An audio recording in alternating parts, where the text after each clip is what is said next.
الميضاء اللي كانت موجوده اللي انشاها الامير طوغان انهارت. هذا المسجد كان مزود بقباب حجريه.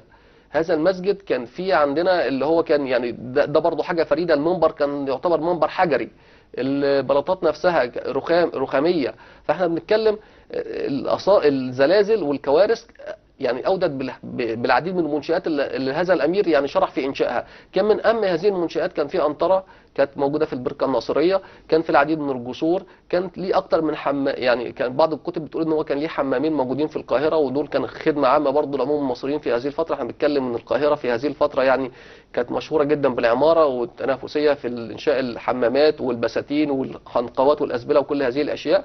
هذا الامير كان يعني من اهم الحاجات اللي عملها برضو. احنا قلنا ان الفتره اللي كان فيها السلطان ناصر احمد ابن السلطان الناصر محمد بن قلاوون، لما هو كان يعتبر سلطان الدوله بس في مدينه الكرك، هذا الامير كان هو نائب السلطنه في مصر. نعم.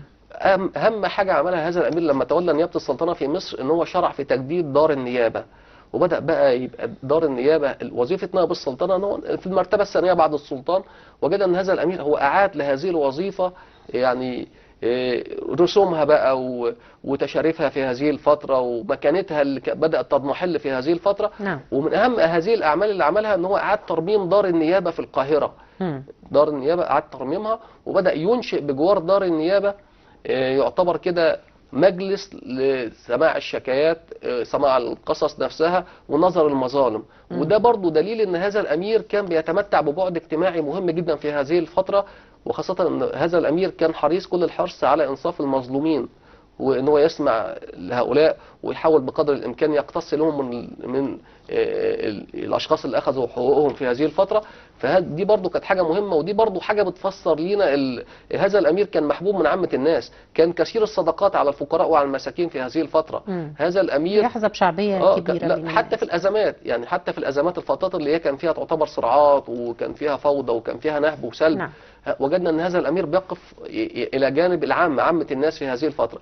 وبرضه حابب الفت انتباه المشاهد ان في خلط ما بين الامير سيلار والامير اقصنقر السلاري. الامير سيلار ده كان يعتبر نائب السلطنه فتره السلطان المنصور قلاوون وفتره السلطان الظاهر بيبرس، يعني فضل نائب سلطنه حوالي ما يقرب من 11 سنه.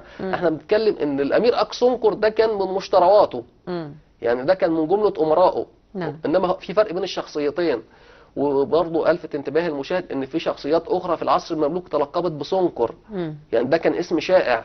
طيب هو اخيرا توفى ازاي؟ احنا خلاص في نهايه فقرتنا. هذا الامير يعني حياته كانت حياه طبعا مليئه بالانجازات السياسيه والعسكريه والعمرانيه والاثار اللي موجوده لحد النهارده اللي شاهده على عظمه هذا الامير. نعم. وان هذا الامير يعني شغل وظيفه مهمه جدا في اواخر حياته. احنا بنتكلم هو توفى 748 على اثر الصراعات اللي كانت موجوده، بس الوظيفه اللي تولاها في اواخر حياته كان ليها دور كبير جدا في وفاته. هذا الامير كان امير اخور. امير اخور في هذه الفتره اللي هو الناظر على الاسطبلات، اللي هو كان طبعا مسؤول عن علف الدواب والخيل والبغال وكل هذه الاشياء، وكان بيقدم لهم كل حاجه. هذا الامير في فتره المظفر حاجي، يعني هذا الامير بدا ان هو يعني يلعب سياسه شويه، وبدا يدخل يعني في السياسه، وبدا يبقى ليه خصوم في هذه الفتره. وبدات الخصوم في هذه الفتره يحاولوا ان هم يجبروا صدر السلطان على هذا الامير.